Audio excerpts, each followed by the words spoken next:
Cara a cara. Entrevistas, conversaciones a la izquierda en la República Vigilante, en Informe Chile. Para este primer capítulo de este programa, donde tenemos como por desafío preguntarnos sobre la izquierda, sus destinos en función de esta realidad, y hoy día más que nunca, tenemos a Gonzalo Bacigalupo, un querido amigo de la casa, como decía antes. Tiene un currículum enorme: psicólogo clínico, profesor en la Universidad de Massachusetts, Boston, doctorado en psicología, licenciado en psicología en la Pontificia Universidad Católica. Tiene muchos títulos, además fue candidato para la Convención Constituyente, y un montón de cosas más. Sobre todo es una gran persona, damos fe de eso, y teníamos que invitar aquí a personas sabias para conversar, sobre todo después de esta invasión o extracción eufemística, extracción de Nicolás Maduro. Y por eso era muy oportuno conversar contigo, Gonzalo. Bienvenido, porque tú estuviste en Estados Unidos y conoces ese pueblo bastante bien. Ujú. Bienvenido. Muchas gracias por estar acá. Muchas gracias. Más que acá haya estado, yo soy transnacional. Yo he vivido allá y acá y me considero, soy chileno, por supuesto, pero soy norteamericano también. Soy ciudadano norteamericano, entonces también soy parte de Ah, ese tú voto votas allá ahí. también y todo eso. Entonces, pero vivo Mm. acá en Chile ahora, hace mucho tiempo ya. eh, pero sí, Entonces, la primera pregunta que tenemos es justo: ¿qué pasó con Estados Unidos? ¿Siempre fue así? ¿Qué pasó para que llegara Trump? bueno, yo creo que o sea, esta es una de las... yo he tratado de hacer sentido, me he devorado en los últimos meses porque esto se venía a venir. Me he demorado muchos libros. He leído harto sobre la biografía de Trump, entre paréntesis. Hice una presentación en una conferencia en Europa en agosto sobre la familia de Trump y la familia de Musk, de Elon Musk y la familia de Milley. Estoy tratando de hacer como un trabajo sobre las familias de estas derechas, no sé si son derechas, estos extremos, digamos, estos libertarios, etcétera. Pero yo creo que cuando voy a una opinión muy personal por haber estado, yo creo que el 2001, la caída de las torres, marca un antes y un después en Estados Unidos. Es decir, el otro gran antes y después es cuando asesinan a Kennedy, es lo de la bahía de la crisis en Cuba y por los soviéticos. O sea, son momentos así, yo diría que son probablemente, y esto de el secuestro de Maduro, de Venezuela, es otro momento. Sí, yo creo que son tres momentos. Entonces, yo creo que lo que el Trump, este segundo Trump, que es un Trump mucho más empoderado, mucho más imperialista, obscenamente, explícitamente imperialista, es el resultado de, yo diría, de lo que ha pasado en estos últimos 25, 24 años. Eh, el Estados Unidos al que yo me fui, yo me fui justo en la época del plebiscito, cuando iba a acabar la dictadura acá, y me fui a estudiar. Era un país mucho más amable, mucho más confiado. Yo me acuerdo, uno país, iba a un aeropuerto y no sé, llegaba a última hora, se metían, todos te creían, no había necesidad de identidades casi. La confianza era una cuestión que uno la vivía cotidianamente, pero de alguna manera la caída de las torres, eh, esa crisis y lo que sucedió después con la invasión en Irak, eh, creo que, y bueno, ¿para qué decir lo que pasó en Libia? Recuerden, cuando sacaron a Gaddafi de un hoyo, ¿se acuerdan de esa noticia? No me acuerdo en qué año fue. Son situaciones que tienen muchas similitudes. Yo creo que eh, se fue construyendo esto de la otredad, el rechazo al otro, a través de esos años. O sea, el odio, la xenofobia. Yo de hecho ese año, decidí hacerme ciudadano. Porque dije, bueno, mi hijo nacido allá, ¿qué me pasa si me pasa algo? No soy ciudadano, me pueden... Era como... Y yo no lo había hecho, era un trámite que no había hecho nomás. Y decidí hacerlo, justamente para protegerme. Un poco de lo que ahora sucede, ¿no? Que ahora es mucho más extremo, incluido lo que pasó esta semana, que creo que dentro de todos los momentitos que han sucedido en los últimos años de Trump y en el periodo anterior, eh, puede ser bastante catalizador, mucho más que el genocidio en Palestina o lo que sucedió en los campos universitarios, pero la muerte de esta mujer en Minneapolis, recordemos, el gobernador de Minneapolis fue candidato a vicepresidente, era Claro, el que el compañero de acompañaba Kamala. al compañero de Kamala Harris. Y es un tipo muy querido, además, en muchas Mm, áreas, en muchos lugares, no solamente es un líder bastante transversal, una de las razones por las cuales le pusieron un ticket con Kamala Harris. Entonces, yo creo que ahí algo cambió y, y uno lo siente. Ahora, obviamente, ¿cómo se llama?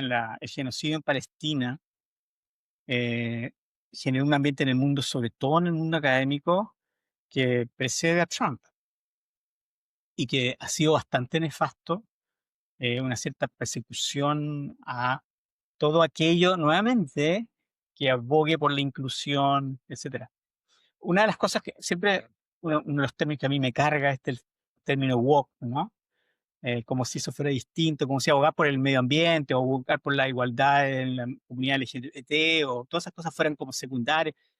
Son todas claro. importantes. Es una cosa que en realidad empezó también nuevamente durante en los 60 con los civil rights, con la cosa de los derechos civiles. Mm, De ahí para adelante la atención a la discriminación, el racismo, la xenofobia y todas esas cosas. Entonces yo creo que es un proceso y Trump es el mejor vehículo. Trump es un reality TV. Él hace lo que ha hecho toda su vida. Esta manera, él desordena, te descoloca a todo el mundo. La diferencia está que ahora él tiene todo el poder para además poder hacer las cosas que dice que va a hacer. Ahora, a mí una de las cosas que más, y lo han dicho mucha gente, creo que una de las grandes diferencias de este momento, comparándolo, por ejemplo, con lo que pasó en 2001, recuerden ustedes cuando fue, no sé quién, Powell era el que, no sé quién era el general que fue a presentar a las Naciones Unidas las pruebas de las bombas sucias, ¿se acuerdan? Era todo claro, mentira, sí, sí. obviamente. Claro. Es que hoy en día em, Trump te dice lo que uno diría como crítica. Por ejemplo, el plato trasero es una cosa fea, ¿no? Ellos lo Claro. dicen. Este es nuestro hemisferio, o sea, lo dice la Casa Blanca. No hay que hacer el análisis, es como que es lo que es el sumum del postmodernismo, no hay que mirar debajo, está todo en la superficie. Sí. Entonces, y esa manera de actuar creo que comenzó, nuevamente, poder odiar a alguien, discriminarlo porque es distinto, porque es musulmán o porque es lo que sea, era una cosa que estaba más sumergida, pero que ahora es más explícita y como que se considera como algo positivo. Eso es lo Claro. que digo, esa es una Mm. dimensión, hay muchas. Yo creo que es muy interesante, Gonzalo, el hito que tú marcas del 2001, ¿no? De la caída de las torres, porque finalmente es muy cierto que desde ese punto empieza un proceso de desconfianza que va increciendo, un proceso de miedo que va increciendo hasta llegar durante estos 25 años al punto en donde se pierde toda sutileza, ¿no? Entonces se Exacto. pierde toda sutileza y Donald Trump dice lo que quiere decir y habla abiertamente de que él quiere el petróleo y de que este es su hemisferio, entonces finalmente se acrecienta en un punto máximo. Sí, Exacto, y una de las cosas que a mí me llama mucho la atención en este proceso es, antes la gente decía, es la CIA, o es un plan, está la famosa, toda esta serie, la del el House of Cards, o el Walk the Dog, todas estas películas en las que te mostraban cómo manipulaban el sistema, que ahora se hacen abiertamente. Ahora, por ejemplo, una de las cosas que a mí cuando se conversa sobre el tema, por ejemplo, ¿qué pasó? Por ejemplo, uno dice, ¿qué pasó? ¿Cómo es que fueron estos tipos y sacaron a Maduro como si fuera una película hollywoodense? Porque es un diseño para la televisión, casi. Es casi como la copia de la copia, ¿no? Está sacada de... Entonces uno dice, bueno, ¿quién estaba dentro? ¿Quién era Maduro? Maduro es una cosa que negoció con su amigo, porque de hecho los memes, los chistes son todos, es como que Maduro y Trump tuvieran una relación, ¿no? Eso es muy divertido, yo lo claro. encuentro súper divertido. Em, y uno dice, bueno, es que ¿quiénes estaban en la conversación para hacer esto? Eso es muy interesante y pueden ser muchas posibilidades, ¿no? Eso es por un lado. Ahora, después vamos a hablar quizás de cuáles son las consecuencias para los que se identifican con la izquierda. Pero yo creo que lo que cambió en Estados Unidos es, ahora, lo que también es distinto esta vez en relación a Trump, es que Trump en su primer periodo, y hay que recordar además que antes estuvo Obama. Durante el periodo de Obama se extremaron las posiciones, nunca se habían vendido tantas armas como en ese periodo.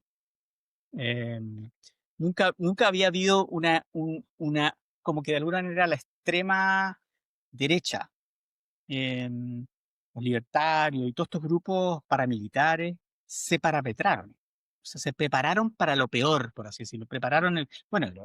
Recordemos cuando perdió Trump ayer era el aniversario, y fueron a atacar y mataron gente en el Congreso. O sea, en Estados Unidos hubo un intento de golpe impugnado de la misma Casa Blanca. O sea, una cuestión muy increíble, ¿no?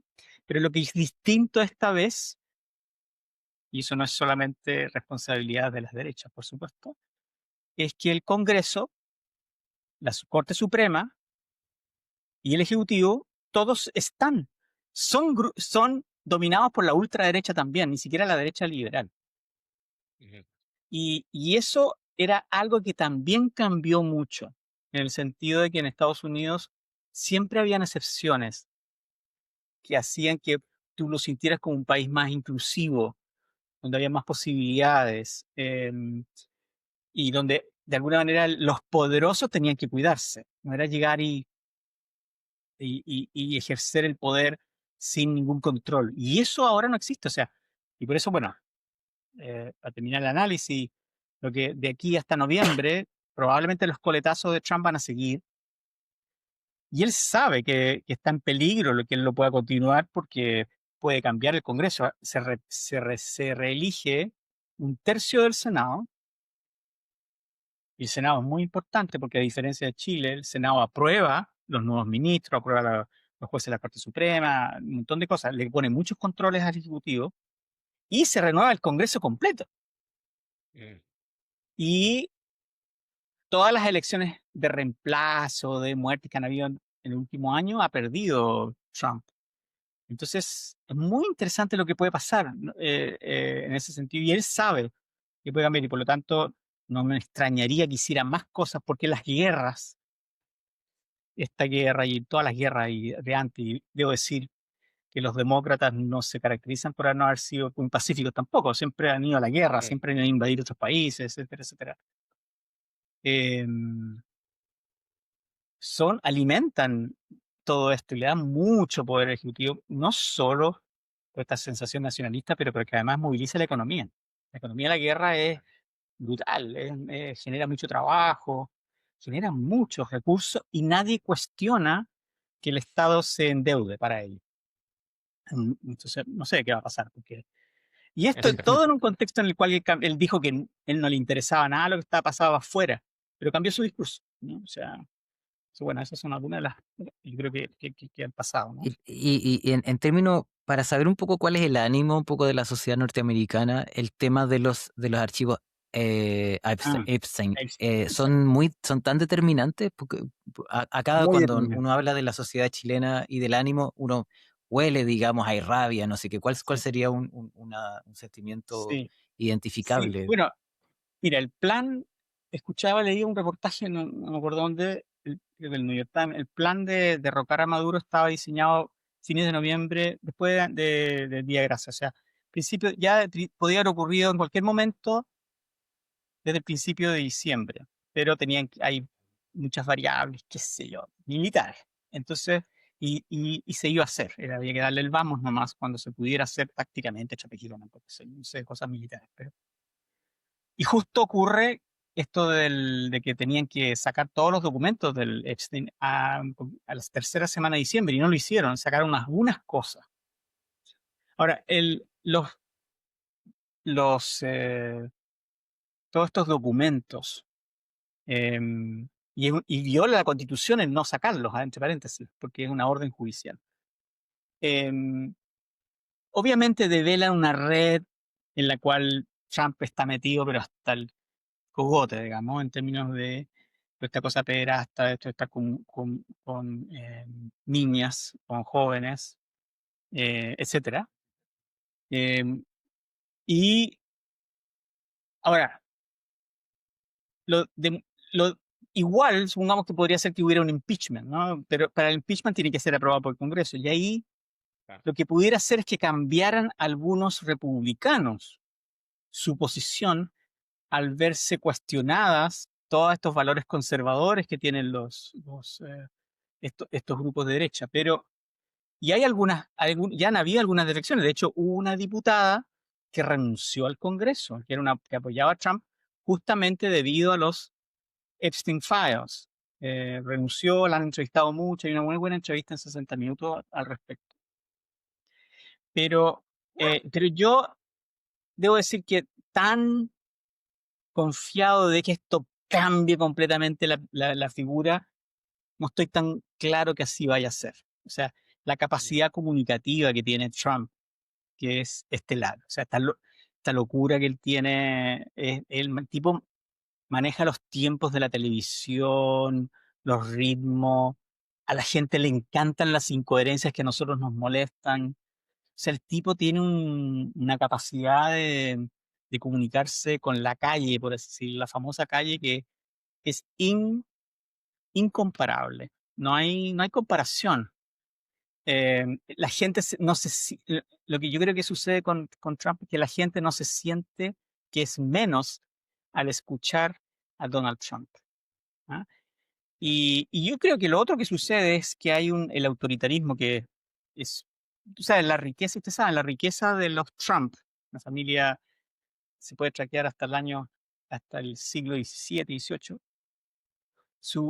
La fortuna proviene de la prostitución y del alcohol, que le dan el nombre de real estate, de propiedades, de manejo de propiedades. Pero después lo de las propiedades simplemente es corrupción. Básicamente, sacar dinero del mundo federal, estatal y de la ciudad y después venderlo más caro. Toda una corrupción. De ahí viene, de su padre, de su abuelo. Y de ahí viene el abuelo y el tatarabuelo, son los que vienen con esa filosofía. Es un modelo por así decirlo, de tratamiento del otro, que él lo mantiene hasta hoy. Lo único que lo que sí hay que decir que él es un tipo que además durante el tiempo de él se movía en el mundo liberal. Él se movía en circuitos Mm, neoyorquinos no claro. conservadores. Él no iba a la Claro, era amigo iglesia. de demócratas en su momento. Sí, Exactamente, exactamente. De hecho, nunca habla mal de Clinton. claro. Nunca habla mal de otro que fue candidato demócrata. O sea, sus targets no son ideológicamente determinados, lo que lo hace a uno entender por qué descalificó a Corina Machado recientemente. A él no le importa, o sea, porque en el fondo sus lealtades son a nivel muy básico. Eh, pero bueno, a lo que voy es que hay una manera en que él se conecta con el otro, con la gente que lo puede apoyar, que es muy seductora. Y ahí tú ves similitudes con Cast. Sí, en algún punto también se habló de su fortaleza comunicacional, no tanto de carisma, pero del aparataje alrededor. No sé, para mí Cast es un misterio. O sea, pero sí es una familia que tuvo desde un principio el deseo del poder. O sea, si uno lee la, la biografía que escribió la abuela, o sea, no, la madre, que no se reparte mucho, pero si uno lee segmentos, qué sé yo, ellos, ellos llegaron para hacer los cast, para definir una trayectoria. Y recordemos que que fue ministro de Pinochet, o sea, totalmente envuelto podría haber sido llegado a ser presidente, ¿me entiendes? Si no se hubiera muerto. Sí. ¿Verdad? En la misma línea, yo creo que él casi sigue esa línea de tipo Jaime Guzmán. eh, Ahora, como del Él es destino distinto manifiesto. comunicacionalmente, él no es como Milei, pero sí creo que le gustaría ser así. Creo que hay Mm, una parte de él, lo que pasa es que el tipo es incómodamente incapaz su sentido de humor no le funciona nomás, es no tiene como, carisma. Sí, no, es aburrido, ¿me entiendes? Pero por otro lado, sí, o sea, no es como Kaiser o como, que es otro que maneja la televisión al dedillo. Kaiser se parece mucho más a Trump en ese sentido. Lo único que Kaiser no está demente, pero tiene mucho más esa cosa como de la ignorancia como un elemento. Yo creo que Kast tiene un aspecto de seriedad, ¿no? Que es distinta, mucho más como Meloni. Yo acá lo veo mucho sí, más como la Meloni que como Trump o como el húngaro, qué sé yo. O sea, yo creo que ahí hay una sí, conexión es mucho, verdad. o con Milei. Pero Kast es como es como lo que probablemente le pasaba a Piñera con el negro Piñera, ¿no? Había cosas que le encantaba, pero él no, para nada, o sea, no le funcionaba este carisma. Piñera era lo menos carismático también, o sea, ahora, no sé. Yo creo que ahora Kast conecta con el voto en contra. O sea, y acá se le van a, por un año por lo menos, le van a aceptar cualquier cosa que haga. Yo creo que criticarlo mucho ahora no hace mucho sentido. Eh, Mira, otra cosa que tú me dijiste, lo primero que me preguntaste, Felipe, fue, ¿qué pasó? Mira, una de las cosas que yo creo que eso, y en eso participamos todos nosotros, le hicimos una crítica tan fuerte a las instituciones, porque las instituciones no funcionan, porque son corruptas, pero tan fuerte, tan fuerte, tan fuerte, que todo ese discurso ahora es adoptado por la ultraderecha para a su vez decirle a los otros que hay que desconfiar del Estado, que hay que confiar de las instituciones internacionales. O sea, imagínate que Trump se salió de todas estas organizaciones internacionales, algunas relacionadas con las Naciones Unidas y otras no, que, que tienen bien poco de político e ideológico. La mayoría son cuestiones científicas, educacionales, son plataformas para que la gente se ponga de acuerdo, son las plataformas que permiten trabajar con el cambio climático, lo de la pandemia, con, no sé, regulación internacional. O sea, el tipo arrasó, dijo, no, yo no me meto en esto, yo les mando, los voy a consultar de repente, pero sí, yo soy el que decido. Y eso se acepta porque en el fondo nuestra crítica a, a la corrupción, al robo, a las instituciones que no funcionan, se transformó en una especie de boomerang al final. Mm, Porque ahora todo lo que tenga que ver con la política, todo lo que tenga que ver con la gobernanza, todo lo que tenga que ver con la inclusión, con el acceso, etcétera, etcétera, etcétera, se transforma en algo sospechoso, ¿no? Y ahí Entonces también ahora, sí, hay, hay algo con el discurso de la izquierda, lo conversamos en la primera parte de este episodio, ujú, a propósito de dos cosas. Primero, escuchar a Gaspar Rivas sí, hablando de que tiene un proyecto de ley para acabar deliberadamente con el neoliberalismo, en pocas palabras. Y del sí, otro lado, que afirmaciones que teníamos, que lo dijiste tú al principio, de que había conspiración, que, o sea, que juicios de la izquierda que eran considerados conspiranoia, como no, si estos quieren el petróleo, no les importa la democracia, todos esos discursos resultaron ser ciertos. claro, Todo eso es cierto, pero había miedo en decirlo, había como una vergüenza claro, de claro, siquiera claro, elaborar teoría. Y ahora mira, también ese discurso también está en manos de otras personas. exacto. Entonces, ¿qué pasó? ¿Qué pasó ahí? La izquierda se quedó en manos vacías. Sí, mira, bueno, ahí vamos a ir, y ahí no es el tema hoy día, pero yo creo que para la izquierda hemos sido capaces de comunicar una crítica que la podemos hacer, la hacemos, somos excelente oposición, siempre, vamos a ser una excelente, o sea, te digo, en un año la favorabilidad de Cast va a estar mucho más abajo, va a volver a su 30, va a tener su 30 si es que.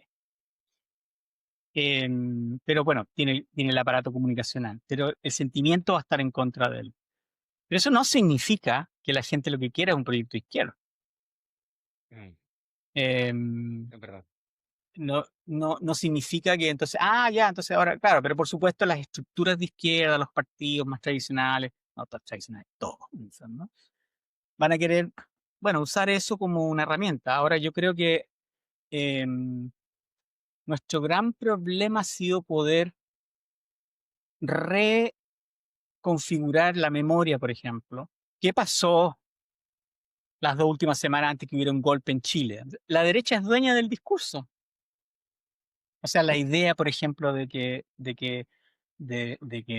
Letelier y Allende tuvieran una conversación telefónica acerca de un plebiscito, por ejemplo. Dos sujetos tremendamente democráticos. Sí, la gran cosa fue que ellos no querían para nada la cosa armada, o sea, no querían para nada eso, querían hacerlo todo dentro de la democracia representativa que existía, bla, bla. Mucho más difícil en esa época que ahora, en realidad, si uno lo piensa. Bueno, no que ahora, quizás unos años atrás, que ahora no sé qué puede pasar. Pero em, en un momento en el cual ser de izquierda era decir, si se necesita un fusil, vamos a tomar el fusil. Hoy en día no sé cuántos realmente están dispuestos a eso, lo harían, no lo creo ya. Se acabó. Porque yo creo que nos ha faltado comunicar eso. Y eso me lleva al otro punto, que es que la, ex- la extracción, el secuestro de Maduro y en el fondo el término de ese proyecto, que es el término de Cuba también, porque en el fondo esto va a llevar, ni siquiera tiene que invadir Estados Unidos Cuba, le corta el petróleo, era el último nexo que tenía Cuba con el mundo, antes que termine siendo Haití, digamos, básicamente. No hay comida, no hay petróleo, el sistema de salud no funciona, que era una de las cosas que mantenían cierto, pero hoy en día nada funciona, no está funcionando el país. Hay que reconocerlo. Exacto. En el fondo es el término de los proyectos de izquierda como los conocíamos en los años 70, 60, 80 en Latinoamérica. No 80, 60, 70. Esta idea de avanzar hacia la estatización de todo. Vamos a... Todo este proyecto, lo que está escrito en los documentos de izquierda, se acabó. Yo siento que en el fondo finalmente esto es la caída del muro, ¿no? En el año 80 y tanto, ¿no? Cuando cayó el muro en Berlín, que fue el término del proyecto, lo último que quedaba de la Revolución Rusa y todo eso, ¿no? O sea, es el término. O sea, yo creo que es cuando la gente dice, hay que hacer una autocrítica. Yo creo que lo más doloroso es que no tenemos ciertas ideas centrales y todo, pero el proyecto, o sea, hay que ser honesto y me van a hacer enojar conmigo los compañeros comunistas, de los cuales yo soy muy amigo de muchos, pero ese proyecto ya expiró. Es como, tuvo 100 años y se acabó. Hay que inventar otro. No va por ahí, claramente. O sea, hay palabras que se usan en los textos que uno estudiaba en los 70. Yo tengo 68 años, a ver, ¿sí? Algo así, 67, 67. Voy a cumplir 68. Y uno leía esas cosas, ¿no? Entonces, a lo que voy es que toda esa y tradición que definía la izquierda, creo que lo que pasó en este nuevo mundo en el cual hay tres fuerzas muy grandes, China, Rusia y Estados Unidos, nos deja muy fuera, ¿no? De hecho, yo no sé si ustedes han escuchado las noticias, pero en los distintos Moldavia, Bielorrusia, una serie de países que no puedo pronunciar de la órbita de lo que era la Unión Soviética antes, están todas revolucionadas en este momento. Hay grandes Sí. manifestaciones. O sea, el otro país que bastante desarrollado dentro de la órbita, no me acuerdo ahora, para sacarse de encima lo que quedaba de los vestigios del Soviet y del autoritarismo de Putin. Entonces, están aplicando a la Unión Europea, no es solo Ucrania, digamos. Entonces, no puede No, invadirlos todos claro. los Y países. Bulgaria ahora usa el euro incluso desde este año. Exactamente. Entonces, esa cosa como, incluso todavía que yo conozco gente que todavía defiende a Putin, creo que es peor que Trump. Em, entonces, yo creo que eso nos produce yo creo que una crisis, es una oportunidad en cierta medida para crear algo que haga sentido. Yo creo que vamos a ser súper buenos para criticar lo que haga Casa. Ahora, creo que le va a ir excelente. Imagínate, el dólar está abajo, el cobre subió con un 20%, o sea, a los 4.000 millones, hasta que saquen las utilidades para resolver los famosos 4.000 millones. O sea, claramente le puede ir muy bien, y qué bueno, que le vaya bien. Em, pero nosotros, y vamos a hacer la crítica, que van a cometer errores, van a decir estupideces, se Mm. va a enojar la gente, pero bueno, ¿y qué haces con esa fuerza? ¿Qué haces con esa energía? O sea, no se puede repetir lo del 2019. No es Y, que, no es que no se repita la manifestación, ¿no? Los millones que salimos a la calle, pero sin conducción política, sin proyecto. Claramente la gente quería distintas cosas. Ese es para mí lo de Maduro. Ahora, lo que yo creo que nadie se pensó en ningún lado, y se deben reconocerlo todos, es que sacaban a Maduro y iban a dejar básicamente el mismo gobierno. O sea, Sí, yo creo que eso es una sí. cuestión increíble. Sí, absolutamente. Yo creo que eso es lo más impresionante, es decir, que terminan sacando a un gobernante para dejar a otra chavista, pero solamente que ahora es una chavista servil al gobierno de Estados Unidos y por tanto solamente se quedan con lo que querían, que es el petróleo, finalmente. Es muy explícito toda la intencionalidad de Trump, es muy Pero, impresionante en ese sentido. pero seamos honestos, ¿es acerca del petróleo? Tiene que ver un poco también Porque con la sacar ese hegemonía, petróleo siento va a yo. tomar una década de inversiones. O sea, eso no es tan Claro, claro, claro. simple. Está destruida la No, empresa. sobre todo el petróleo duro Se que habían tiene empezado a Venezuela, recuperar, claro. debo decirlo, y una de las razones por las cuales dejaron a esta vicepresidenta, porque ella estuvo a cargo de lograr la recuperación, tuvo un crecimiento bastante decente en el último año y medio, 2 años, en Venezuela. Mm, Está la economía macro, pero que se la comían los 2.000 generales, no sé cuánto, la nueva clase que constituyeron, sí. que son como empresarios en el fondo. Eh, entonces, yo no sé, yo creo que más que sea el petróleo, esto es acerca de establecer claramente, restablecer una forma de imperio de geopolítica en donde Trump y Estados Unidos le dice la élite norteamericana, ¿cómo se llama el secretario de Estado? No me Marco acuerdo. Rubio. ¿Ah? Rubio y la Rubio, otra sí. gente, los que realmente gobiernan, y Vance y toda esta gente. em, este es nuestro mensaje y vamos a quedarnos con Nicaragua si necesitamos y vamos a ir a Costa Rica, que ustedes saben, en Costa Rica hay una crisis de delincuencia, pero así, del narco, pero así, terrible. O Sí. sea, ni siquiera hablan de Cuba mucho, porque en el fondo como que saben que eso se está desmoronando y que Se y da que por hecho Rusia que no va a lo va a caer. defender. Claro. Entonces, hay, yo creo que un mensaje a todos, pero sí lo de Groenlandia es acerca de los minerales raros. Sí, sí, Y, sí. y esa movida es como para reconfigurar todo, porque en el fondo Europa se queda en el medio. O sea, es que no es que hay un país europeo que le haga contrapeso a China o a Rusia o a los Estados Unidos. No, claro. Ahora, Y el problema es eh, que rompe la OTAN también con esa intencionalidad. absolutamente, absolutamente, es una manera de romper con eso. Ahora, yo creo que en todo este es un juego, es un juego cruel, en donde hay mucha gente que habla, bueno, tratar de defender lo que había en Venezuela. Sí, la verdad es que ninguna de estas potencias les interesa. No Mm, es como cuando uno juega a la guerra, no sé si alguna vez jugaron ustedes a la guerra y realmente ya, yo te paso los 3 países y yo me quedo para adentro para poder entrar por acá, no sé qué. Es así, claro. es bien básico en cierta medida. Y yo creo que lo terrible, lo terrible de todo esto para quienes, particularmente quienes vivo afuera, que hemos defendido la cuestión de los derechos humanos. Yo creo que una cosa que logramos en el siglo XX, ¿no? De Constitución de Derechos Humanos, a pesar de que Estados Unidos nunca lo ha firmado. Todas estas declaraciones de derechos humanos, etcétera, toda esta cosa como de una cierto orden internacional, de respeto a la soberanía del otro, todo eso se desarmó.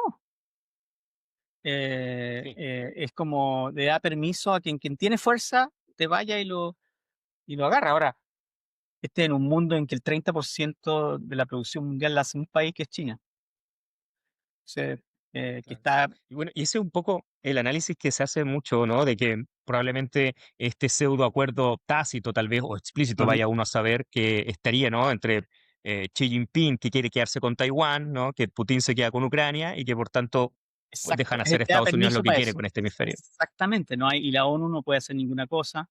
Mira, lo que terminó también y volviendo a la cosa la pregunta que me hicieron ustedes inicialmente, esta, Estados Unidos siempre se hablaba de la zanahoria, la política de la zanahoria y el garrote, ¿no?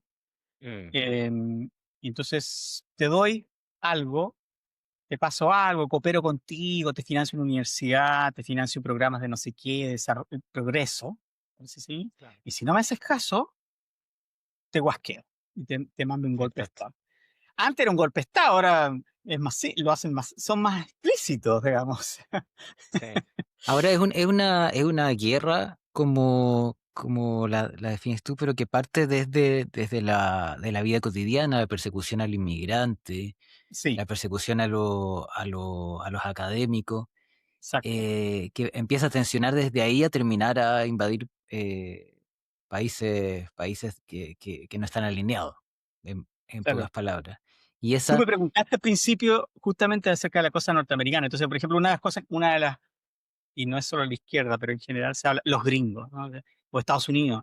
Estados Unidos es un mundo, realmente son distintos estados con características bien distintas, con una izquierda muy sólida en Estados Unidos, además, muy progresista.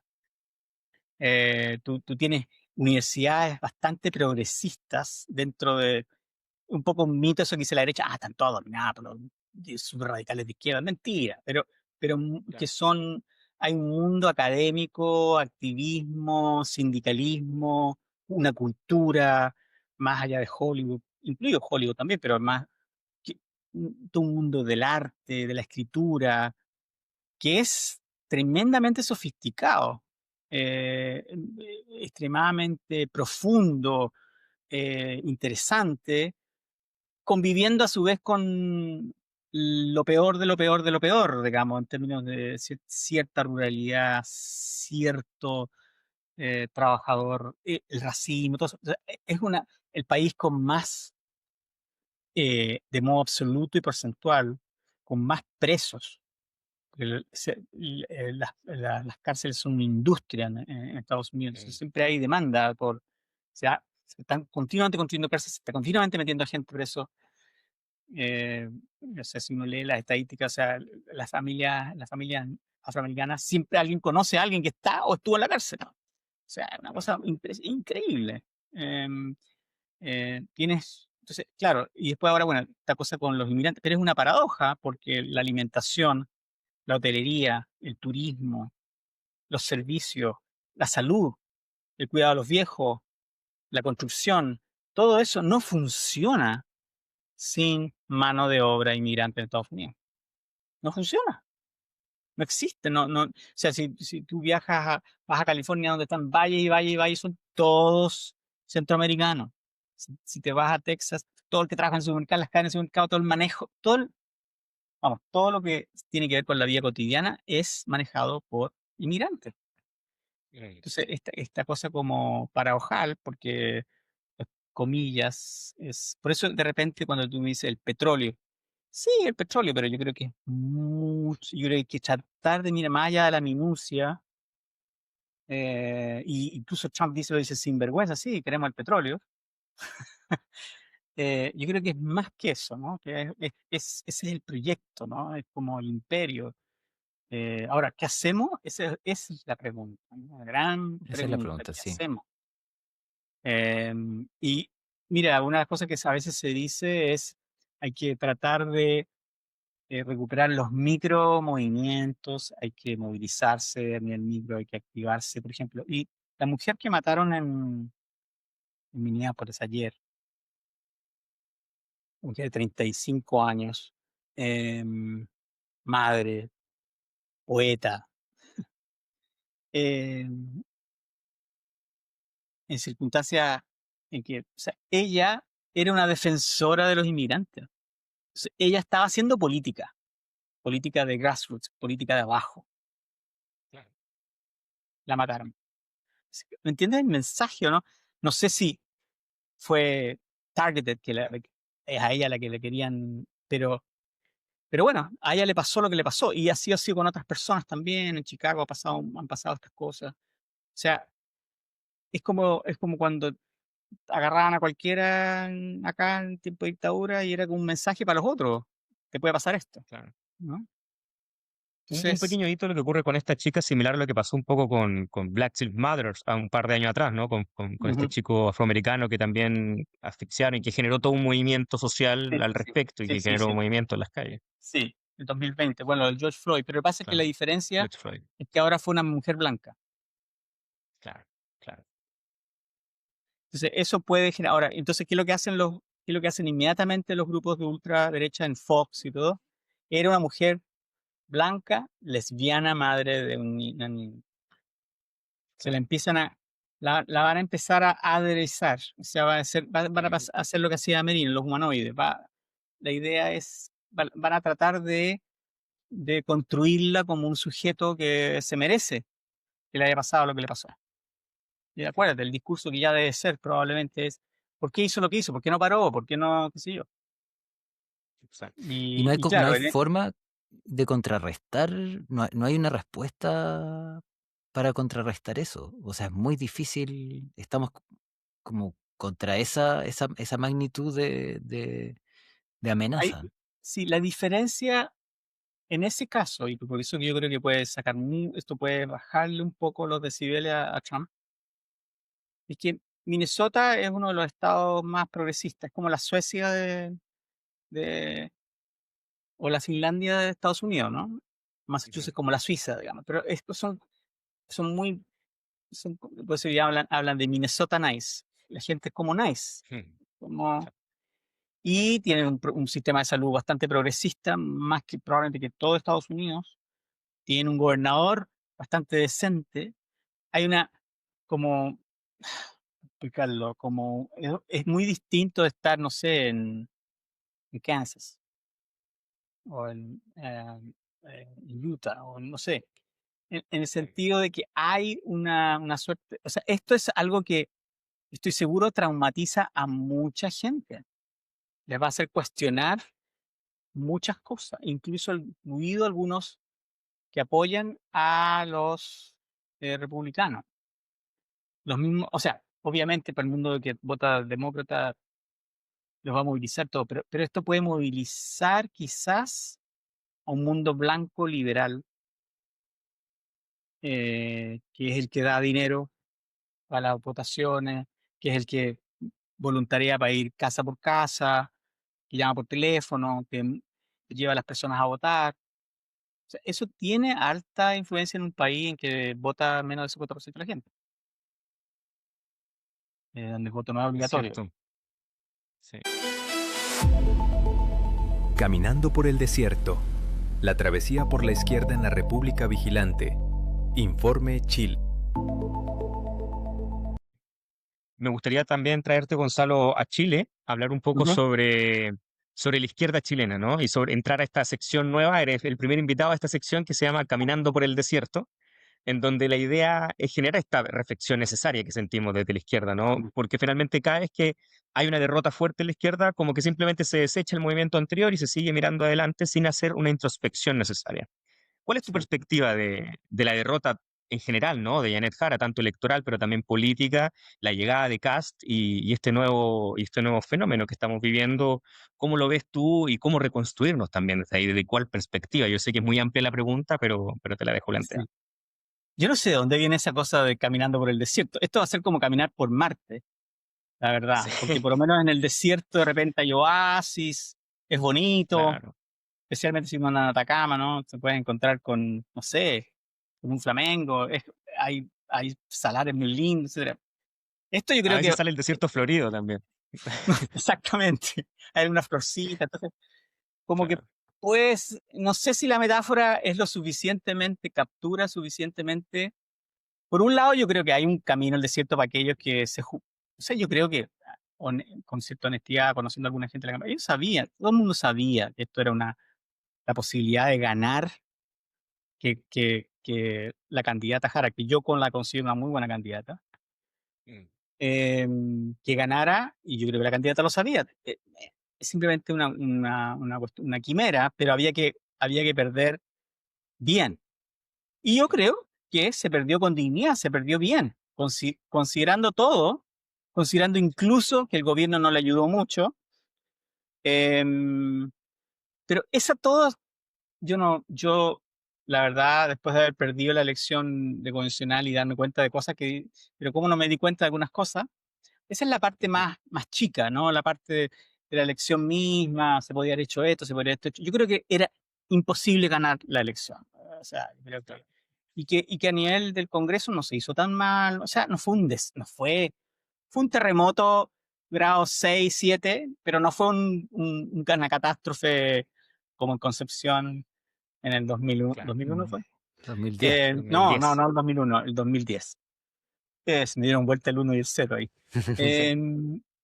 No fue esa catástrofe, pero sí creo que todavía yo escribí una columna en septiembre del 2000, después del 2022 fue el plebiscito que perdimos, o el Ujú. Sí, 22, 2022, Sí. sí. cuando perdimos el plebiscito por esa constitución que habíamos todos votado, qué sé yo, y que también uno debería haber dicho, pero ¿cómo? O sea, y de hecho los que dijimos, oye, ya podemos perder, y me hicieron, no, ¿cómo se te ocurre? Qué sé yo, pero bueno, perdimos, y perdimos en grande, Sí. y no lo vimos venir, entre comillas. Debo decir que algunos sí lo vimos venir, pero perdimos. Y, y escribí una columna que se llamó, creo que fue una de mis últimas columnas en mucho tiempo, que se llamaba Perdimos y vamos a seguir perdiendo si es que no hacemos algo. Em, y yo creo que desde ahí en adelante hemos perdido bastante, ¿no? Sí. Se perdió el proyecto del gobierno de Boris en el proceso, no se supo defender ese programa. Algunas de las ideas centrales se perdieron, no voy a analizarlas. No es mi crítica específica a Boris, porque es un proceso político, un proceso en que todos somos parte. Em, entonces, creo que lo que nos mete en la elección de Cast es básicamente pensar, ¿realmente avanzamos mucho desde que hubo el golpe de Estado hace más de 50 años atrás? Ujú. ¿Es tan distinto lo que Pinochet instauró y lo que en cierta medida la concertación pudo aprovechar para poder hacer un buen desarrollo económico, una serie de cosas muy buenas en los 90? Pero las bases de las bases de nuestra sociedad han estado básicamente no cambiadas, no cambiaron. Sí. Yo soy de los que todavía cree que esto es un gran fundo, que un poco Frey y después Allende trataron de cambiar, se pudo. em, entonces, esa es como y por eso yo decía, lo decía bien al principio, bueno, ¿qué es la izquierda? ¿Cuál es Ah. nuestro proyecto? Ahí Y, yo mm, lo conversábamos en otro momento, que cuando se firmó este acuerdo del 15 de noviembre, uno lo personifica un poco en Gabriel Boric, al ser el ujú, único que firmara de su sector, digamos. ujú. Era el gran momento democrático de que cayera un presidente y que hubiera un cambio, un giro, digamos, un poquito más, yo digo democrático pensando en que fuera democrático, porque podía haber sido, como dice la derecha, que era un golpe de la izquierda para que cayera Piñera, en Eso fin, es discurso nomás. Sí. discurso exactamente. Pero en el fondo era una instancia, estaban todos, había un gran porcentaje dispuesto a renunciar, pero se cerró esa posibilidad. Y quizá era la gran oportunidad para cerrar ese o cambiar el giro de esa dirección que tú identificas. O sea, yo creo que en ese momento todos estábamos como, bueno, que se vaya Piñera, ¿cachai, no? Pero yo creo que eso es un error, que fue un error. Esa parte es un error. No hubo golpe, eso claramente no hubo golpe. Hubo la gente diciendo que se vaya este desgraciado, digamos, que representa todo aquello que es malo, digamos, que no funciona. Y hay como la reescritura de lo que sucedió ser. tan fuerte que como que no lo queremos reconocer. Pero por otro lado, pedir que se fuera en un helicóptero, como el gran deseo, y uno dice, pero ahí es donde yo creo que tiene que ir una autocrítica anoche, así, pero ¿cómo se les ocurre? Es una pelotudez. Porque ¿quién se iba a tomar el poder después? ¿Los que estaban en la calle? O sea, ¿qué legitimidad iba a tener cuando las demandas eran múltiples y distintas, ¿no? Y donde hay que reconocer también que hubo un elemento delincuencial, que no pudimos, las fuerzas de izquierda que estábamos ahí de modo pacífico, que está bien, pudiste tirar una piedra, pero bueno, tratar de matar a alguien me parece inaceptable. Esa crítica, esa incapacidad que la tuvimos también durante la dictadura, entre paréntesis, pero bueno, era la dictadura, entonces bueno, era una dictadura. Pero Piñera, hay que reconocer, fue elegido democráticamente, nos guste o no nos guste. Y por lo tanto, yo no creo en el discurso de que fue un golpe, pero también creo que es irresponsable haber tratado de salir de la institucionalidad en ese momento. ¿Quién lo iba a reemplazar? Y en ese sentido uno podría entender, más allá de que, o sea, como que tengo la sensación que cualquier solución iba a ser problemática, porque no, Sí. yo creo que nadie lo vio venir, nadie vio venir. O sea, cuando nosotros fuimos a esas marchas, que fueron no solo en la Plaza Italia, fueron en todo el país. Y lo que nadie se recuerda era cuántas asambleas en todas partes. Yo trabajaba en ese momento en la Universidad Católica, un lugar súper conservador. Hicimos asambleas en las que participaba gente que ahora, no sé, no quiero nombrarlo, pero están en situaciones de poder de la derecha, haciendo conversaciones acerca de cómo construir un país mejor en cada área en la cual estábamos. Esa parte nadie se la recuerda. Exacto. Y que venía de tratar de decir, oye, algo hicimos mal. Entonces yo creo que aquí nos pasamos todos para la punta un poco, porque todavía tenemos esta idea del, ¿cómo es? Dos pasos adelante, uno para atrás, no sé, toda esa cuestión, Claro. esa cosa medio leninista, que yo creo que hay que repensarla y honestamente, o sea, yo creo que no supimos hacer una alianza con los sectores populares reales, entre ellos los pacos, o sea, ¿Verdad? que son parte de los sectores populares, o sea, más allá aparte de los que están arriba, no sé qué sé yo. Entonces, yo creo que hay que hacerse, por eso digo que es una travesía por Marte, porque en el fondo hay que como que reconfigurar, no es simplemente como, hay que salirse del modo típico, por así decirlo, de la típica dialéctica en que hemos estado a la izquierda y pensar un poquito más allá. Yo pienso que sí, que Piñera fue un gobierno terrible, como lo puede ser Kast, no sabemos, pero Y pensando fue un elegido poco, sí, democráticamente. sí. Pensando un poco hacia el futuro, Gonzalo, ¿cómo dirías tú que debiese ser la actitud o la perspectiva de la izquierda en estos 4 años de José Antonio Cast? ¿Qué tipo de oposición? ¿Qué tipo de Qui- oposición? Quizá complementar un poco la pregunta de Sí, Cristian en el sentido de que vemos un ánimo de la derecha que es muy sin pudor, en el Mm, fondo. sí, No, sí, no, sí, absolutamente. y desde ahí, Desvergonzado. desvergonzado, Sí. absolutamente. ¿Y cómo se responde a la desvergüenza? No con desvergüenza, creo yo. Yo creo que, o sea, ellos hacen fake news, nosotros hacemos fake news, no creo que ese sea el camino. O sea, nosotros tenemos que ser capaces de hablar, eso es fake news, de poder distinguir, de poder educarnos, saber qué es lo que es la inteligencia artificial, no, y de ser menos hipócrita respecto a ciertas cosas, o sea, como reconocer que hay cuestiones que se tienen que, o sea, hacer política pública, que es distinto a hacer política. Yo estudié salud pública y una de las cosas, los cursos que tuve más interesantes fue cuando nos explicaban, bueno, para hacer política pública, que la metáfora es como hacer longaniza y salchicha, echáis de todo, claro. para que finalmente salga una salchicha, que, que, te puede, que no necesariamente le va a gustar a todos, pero bueno, es lo que se puede hacer, ¿no? Entonces, eso es la política pública, ¿no? Que se confunde a veces con la política. Y yo creo que nosotros tenemos que ser más política. O sea, la política pública la va a hacer, ustedes probablemente a lo mejor tengan algunos entrevistados que van a estar en el Congreso, esa es la política que hay que hacer con las limitaciones que existen y eso va a seguir, eso probablemente no va a ser tan distinto, no creo que este Congreso que venga va a ser tan distinto del que pasó recién, no creo que la popularidad de ese Congreso vaya a aumentar mucho, yo no sé si va a ser tan distinto, los jugadores son parecidos en cierta medida o peores Mm, en otros casos. Pero en términos, yo creo que nosotros que no estamos en el tejemaneje de la política pública o en la área, en el poder mismo, yo creo que tenemos que engancharnos en conversaciones más de política. ¿Qué somos? ¿Para dónde vamos? ¿Qué país queremos construir? Y dejar un poquito también, y ser un poquito, aparte más que humilde, un poquito, ser harto más tolerante con ciertas derechas y con ciertas izquierdas. De modo que, tú hiciste esto hace 10 años, entonces, puta, entonces no nos vamos a sentar nunca a conversar. O claro. sea, hay gente del mundo liberal que a mí los encuentro con los que hay que conversar. O sea, los Bellolio, esto, por ejemplo, tanto que estuvo Piñera como que no.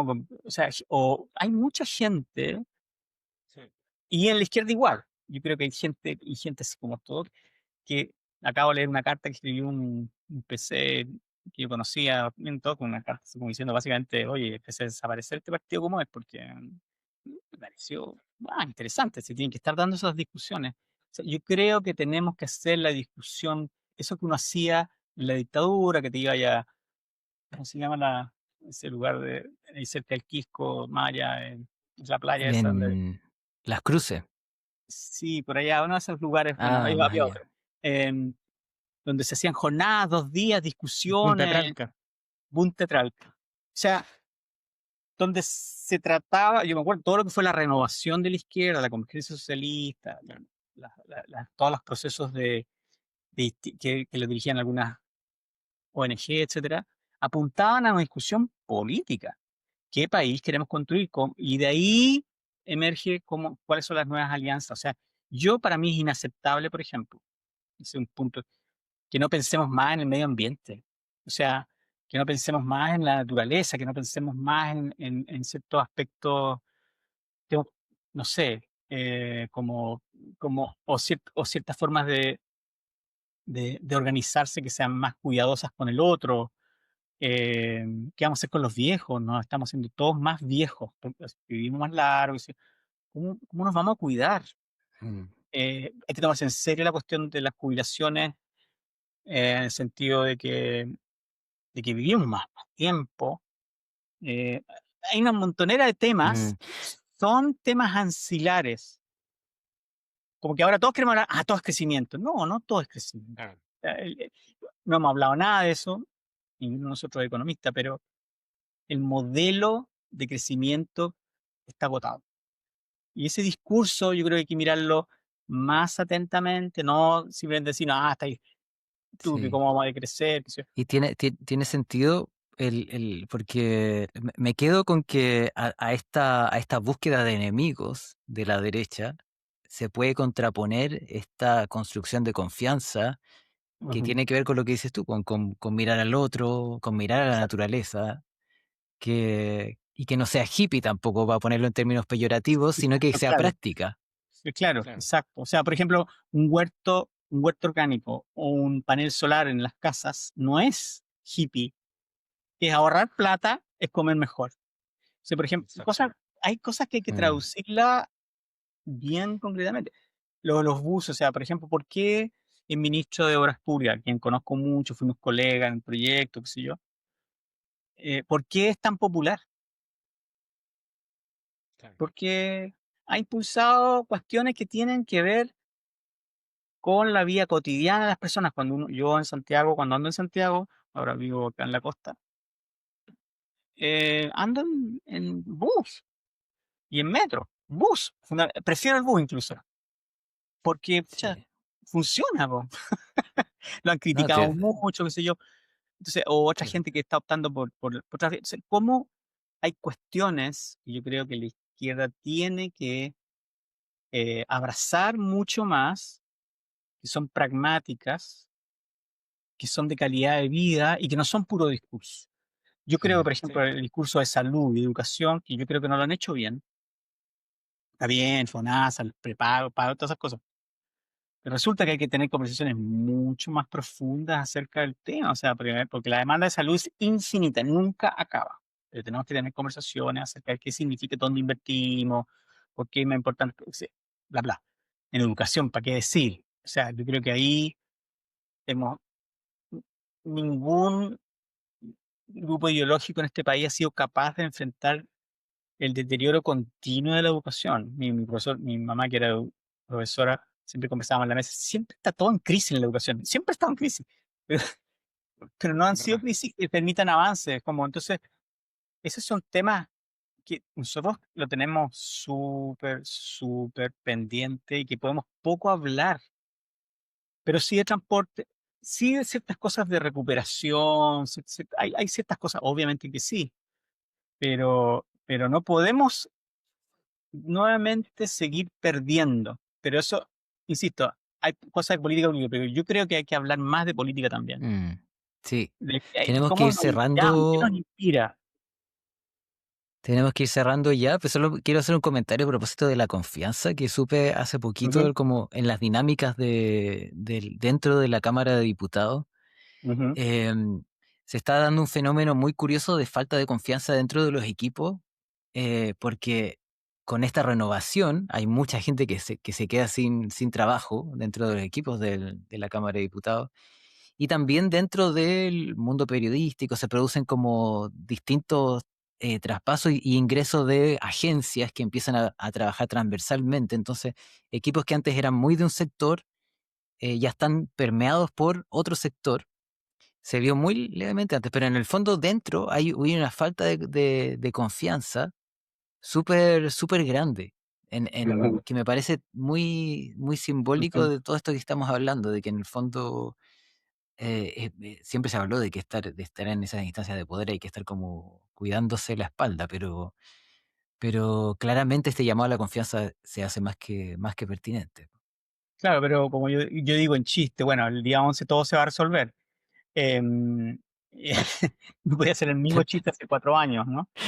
Em, no es tan distinto. Ahora, yo debo decir que, volviendo, porque partimos con Trump, cuando hace 12 años atrás Trump estaba en la elección, cuando estaba haciendo, no sé, ya más de 12 años, no sé cuánto, quizás menos, pero cuando allá no, en Estados Unidos no creían que yo les decía, va a pasar este tipo a las primarias. No, los republicanos van a elegir a ese loco.